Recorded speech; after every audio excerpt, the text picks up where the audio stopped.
One of the saddest stories you'll hear. LA mom kills 3 of her children with the help of her teenage son. Such a damn shame. Put up a picture, Full Throttle. Okay. Los Angeles mother has admitted to killing 3 of her 7 children on Mother's Day with the help of her 16-year-old son. Sunday morning, police responded to a report of an assault with a deadly weapon and found the 3 children.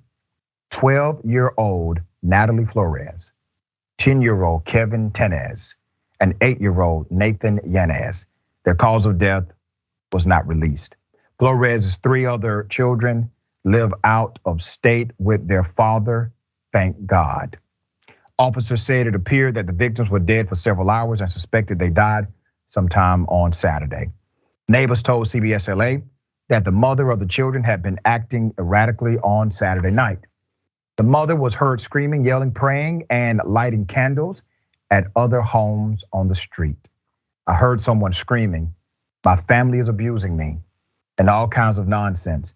I couldn't make out what it was. I guess at the time she was in our neighbor's yard burning a candle and she had the Bible out. Another neighbor called 911 on Saturday when the mother started to act erratically.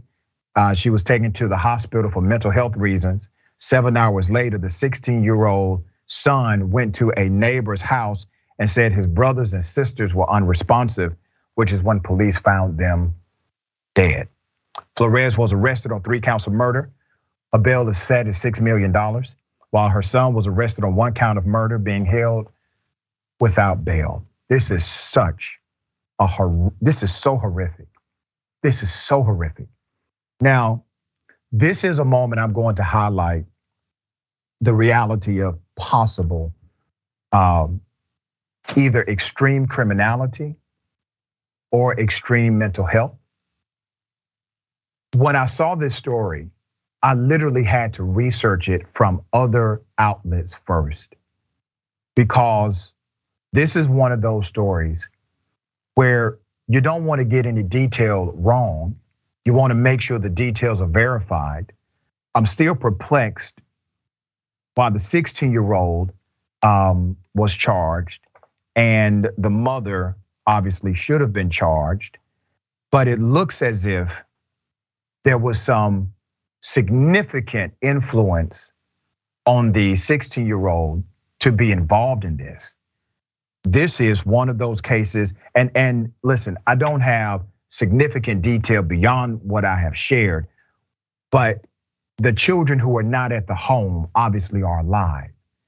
And if they were at that home, they may not be. But this is a tragedy through and through. But it's a reminder of why systems are important. Systems are important, from mental health systems to rehabilitation systems, also to systems that create openness for young people to be able to call and say, something is wrong here, I need help. Those systems not only have to be available, but they have to be known. Think about it this way. What if the 16-year-old was aware of a person or a number that they can contact immediately when something is wrong? And what if they trusted that contact? This may not have happened, okay? But there's a divide. There's a divide between generations, young people in particular, and opportunity for remedy. Programs that are in place to help. There's a disconnect. That disconnect typically is because systems have failed a lot of people in this country. Ben, horrific story, what are your thoughts? Yeah, I mean, like there's so much to go from here. Like, first and foremost, yeah, what you're talking about, these systems are super, super important. And this is where like a lot of people see crimes like this and their immediate response is, like they'll be thankful for like police existing. But like the reality is that what we should have is not a system that punishes crime, but a system that removes the conditions that create crime. And now, without details, we can't say exactly what would have prevented this from happening. But I think we have a general sense of the different types of things that could prevent this from happening. That's not to say that after the crime happens, people shouldn't be held accountable, right? But also, we need to look at what is leading to this happening. There's a reason why the United States, for example, has like more serial killers per capita than basically any other country, right? This is a problem. And then the thing that breaks my heart the most about this is that 16-year-old, right?